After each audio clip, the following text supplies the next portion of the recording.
നമസ്കാരം. CBSE 10ാം class പരീക്ഷയുടെ സമയം ഏതാണ്ട് അടുത്തു വരികയാണ്. ക്ലാസ് 10ന്റെ പോർഷൻസ് അറിയാമല്ലോ. ലക്ഷ്മണ സാന്ത്വനം, കടൽ തീരത്ത്, പ്രിയദർശനം, യുദ്ധത്തിന്റെ പരിണാമം, പണയം, അമ്മത്തൊട്ടിൽ, ഓണമുറ്റത്ത് തുടങ്ങിയ പാഠങ്ങളാണ് നിങ്ങൾക്ക് പഠിക്കാനായുള്ളത്. എല്ലാ പാഠത്തിന്റെയും വീഡിയോസ് അപ്ലോഡ് ചെയ്തിട്ടുണ്ട്. ചട്ടമ്പി സ്വാമിയിൽ നിന്ന് 1ാമത്തെ ചാപ്റ്റർ മുതൽ 9ാമത്തെ ചാപ്റ്റർ വരെയുള്ള പാഠങ്ങളാണ് നിങ്ങൾക്ക് പഠിക്കാനായി. ഒരു മോഡൽ ക്വസ്റ്റ്യൻ പേപ്പർ കൂടെ നിങ്ങളെ പരിചയപ്പെടുത്താം. പരീക്ഷ CBSE കുട്ടികളുടെ പരീക്ഷ എഴുതേണ്ട സമയം ടൈം അലോട്ട് ചെയ്തിരിക്കുന്നത് 3 മണിക്കൂറാണ്.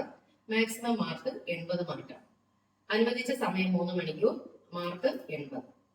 അതിലെ A വിഭാഗം സെക്ഷൻ Aയിൽ വരുന്നത് 1ാമത്തെ ചോദ്യം താഴെ കൊടുത്തിരിക്കുന്ന ഖണ്ഡിക വായിച്ച് ഉത്തരം എഴുതുക എന്നുള്ളതാണ്. അപ്പോൾ ഏതാണ്ട് 8 ചോദ്യങ്ങൾ കൊടുത്തിട്ടുണ്ട്. ഓരോ മാർക്കിന്റെ ചോദ്യങ്ങളാണ്, അങ്ങനെ 8 മാർക്ക്. 2ാമത്തെ ക്വസ്റ്റ്യൻ നമ്പറിൽ വരുന്നത് ഇതുപോലെ ഒരു പാരഗ്രാഫ് വായിച്ചിട്ട് അതിലെ ചോദ്യങ്ങൾക്ക് ഉത്തരം എഴുതേണ്ടതാണ്. അതിൽ 7 ചോദ്യങ്ങളാണുള്ളത്. ഓരോ ചോദ്യത്തിനും 1 മാർക്ക് വീതമാണ്. 3ാമത്തെ ക്വസ്റ്റ്യൻ നമ്പറിൽ വരുന്നത് 10 ചോദ്യങ്ങൾ തന്നിരിക്കും. അതിൽ ഏതെങ്കിലും 7 എണ്ണത്തിന് ശരി ഉത്തരം കണ്ടെത്തുക. അതിൽ ഓരോന്നിനും ഓരോ മാർക്ക് വീതമാണ്. 4ാമത്തെ ചോദ്യ നമ്പറിൽ വരുന്നത് തന്നിരിക്കുന്ന 10 ചോദ്യങ്ങളിൽ 9 എണ്ണത്തിന് ശരി ഉത്തരങ്ങൾ തിരഞ്ഞെടുത്ത് എഴുതുക. അതിന് നമ്മൾ ശ്രദ്ധിക്കേണ്ടത് ഓരോന്നിനും 2 മാർക്ക് വീതമാണ് നമുക്ക് ലഭിക്കുക. ഇത്രയാണ് നമുക്ക് വരുന്ന പ്രധാനപ്പെട്ട A വിഭാഗത്തിലെ ചോദ്യങ്ങൾ. ഇനി B വിഭാഗത്തിലേക്ക് പോകാം. അവിടെയാണ് നമുക്ക് കൂടുതൽ ഗ്രാമർ ചോദ്യങ്ങൾ വരുന്നത്. 5ാമത്തെ ക്വസ്റ്റ്യൻ നമ്പറിൽ വരുന്നത് പ്രയോഗം മാറ്റുക എന്നുള്ളതാണ്. അവിടെ 2 ചോദ്യങ്ങൾ വരാം. ഓരോ ചോദ്യത്തിനും ഓരോ മാർക്ക് വീതം 2 മാർക്ക്. പിന്നെ വരുന്നത് അംഗവാക്യം, അങ്കിവാക്യം എന്നിവ വേർതിരിച്ചെഴുതുക. അതും 2 ചോദ്യങ്ങൾ പ്രതീക്ഷിക്കാം. അതിന് ഓരോ മാർക്ക് വീതമാണ്. പിന്നെ നമുക്ക് സെക്ഷൻ Bയിൽ വരുന്ന ഗ്രാമർ ചോദ്യം വാക്യത്തിൽ തെറ്റുണ്ടെങ്കിൽ തിരുത്തുക എന്നുള്ളൊരു ചോദ്യമാണ്. അതിന് നമുക്ക് 2 ചോദ്യങ്ങൾ ഉണ്ടാവും. ഓരോ മാർക്ക് വീതമാണ്. ഏതെങ്കിലും 2 എണ്ണം ആശയം വ്യക്തമാക്കുന്ന രീതിയിൽ സ്വന്തം വാക്യത്തിൽ പ്രയോഗിക്കുക എന്നൊരു ചോദ്യം തുടർന്ന് വരാം. അത് 2 എണ്ണമാണ് ചോദിക്കുന്നത്. അപ്പൊ വാക്കിന്റെ അർത്ഥം അറിയാമെങ്കിൽ നമുക്ക് അത് വാക്യത്തിൽ പ്രയോഗിക്കാൻ വളരെ എളുപ്പമായിരിക്കും.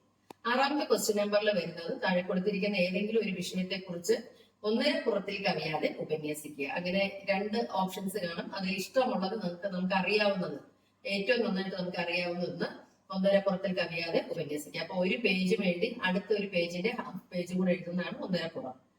പിന്നെ വരുന്ന ഒരു ചോദ്യം B പാർട്ടിൽ വരുന്നത് നിങ്ങളുടെ വിദ്യാലയത്തിലെ അല്ലെങ്കിൽ ഒരു ആർക്കെങ്കിലും പഞ്ചായത്ത് പ്രസിഡന്റിന് ഒരു കൃഷിമന്ത്രി ഒരു കത്ത് തയ്യാറാക്കുന്ന ഒരു ചോദ്യം അതിന്റെ ഒപ്പം വരുന്നുണ്ട്. അതിന് 5 മാർക്കാണ്. കത്ത് തയ്യാറാക്കാനുള്ള ഫോർമാറ്റ് ഒക്കെ അറിയാമെങ്കിൽ അതിന് മുഴുവൻ മാർക്കും നേടാം. പിന്നെ വരുന്നത് ഏറ്റവും പ്രധാനപ്പെട്ട ഒരു ചോദ്യം പത്രവാർത്തയാണ്. അതൊക്കെ നമ്മൾ കുറെ പ്രാക്ടീസ് ചെയ്യണം. ഇതിനു വേണ്ടി നമ്മൾ പത്രം വായിക്കുന്നത് തന്നെ ഒരു ശീലമാക്കണം. പത്രവാർത്തയും ഒക്കെ നമുക്ക് ഫുൾ മാർക്ക് ലഭിക്കുന്ന ചോദ്യങ്ങളാണ്. 7ാമത്തെ ക്വസ്റ്റ്യൻ ആയിട്ട് വരുന്നത് ഏതെങ്കിലും 2 ചോദ്യങ്ങൾക്ക് മാത്രം ഉത്തരം എഴുതുക എന്നുള്ളതാണ്. 3 മാർക്ക് വീതമാണ് ഈ ചോദ്യങ്ങളുടെ മാർക്കുകൾ. ഇതിനകത്ത് നമ്മൾ പഠിക്കുന്ന പാഠഭാഗങ്ങളിലെ ആശയങ്ങളുമായി ബന്ധപ്പെട്ട ചോദ്യങ്ങളാണ് അതിനകത്ത് വരുന്നത്. കഥാപാത്ര നിരൂപണമൊക്കെ ഇങ്ങനെയുള്ള ചോദ്യങ്ങൾ വരാം. 8ാമത്തെ ക്വസ്റ്റ്യൻ ആയിട്ട് വരുന്നത് 2 ചോദ്യങ്ങൾക്ക് മാത്രം ഉത്തരം എഴുതിയാൽ മതി. 3 മാർക്ക് വീതമാണ്. അതിലും ഈ കുറച്ചുകൂടെ പാരഗ്രാഫിന്റെ അല്ലെങ്കിൽ വരികളുടെ എണ്ണം കൂട്ടി എഴുതുക എന്നുള്ളതാണ് ഉദ്ദേശിക്കുന്നത്. 3 മാർക്കിന്റെ ആവുമ്പോൾ 2 മാർക്കിന്റെ ഉത്തരത്തിന്റെ അത്രയല്ല, കുറച്ചുകൂടെ കൂടുതൽ എഴുതേണ്ടി വരും. ഇതിനകത്ത് കവിതയിലെ ആശയങ്ങൾ അല്ലെങ്കിൽ നമ്മൾ പഠിക്കുന്ന കഥകളിലെ ആശയങ്ങൾ വരുന്ന രീതിയിലുള്ള ചോദ്യങ്ങൾ, പാഠഭാഗത്തെ ആസ്പദമായിട്ടുള്ള ചോദ്യങ്ങളായിരിക്കും. ഏറ്റവും അവസാന ഭാഗത്ത് ക്വസ്റ്റ്യൻ നമ്പർ 9ൽ വരുന്നത് 2 ചോദ്യങ്ങൾ മാത്രം ഉത്തരം എഴുതിയാൽ മതി. ഓരോന്നിനും 3 മാർക്ക് വീതമാണ്. നമുക്ക് പഠിക്കാനുള്ള ചട്ടമ്പി സ്വാമികൾ എന്ന പാഠപുസ്തകത്തിന്റെ ചോദ്യങ്ങളാണ് ഇതിനകത്ത് വരുന്നത്. അതിൽ 3 ചോദ്യങ്ങൾ ഉണ്ടാവും. 2 ചോദ്യങ്ങൾക്ക് മാത്രം നമ്മൾ ഉത്തരം എഴുതിയാൽ മതി. അപ്പൊ ഇങ്ങനെയുള്ള ഈ പാർട്ടിൽ വരുന്ന ഗ്രാമർ നന്നായി പ്രാക്ടീസ് ചെയ്യുക, നിങ്ങൾക്ക് ലഭിക്കുന്നതാണ്. അതോടൊപ്പം പാഠഭാഗങ്ങളിലെ ആശയങ്ങളും ഇൻട്രൊഡക്ഷനോട് കൂടി തന്നെ എഴുതാൻ ശ്രമിക്കണം. ആ ഇൻട്രൊഡക്ഷൻസ് നിങ്ങൾക്ക് നല്ല മാർക്ക് നേടിത്തരും. അപ്പൊ ക്ലാസ്സുകൾ കാണുക, പാഠപുസ്തകം നന്നായിട്ട് വായിക്കുക. നിങ്ങൾക്ക് നല്ലൊരു വിജയം ആശംസിക്കുന്നു.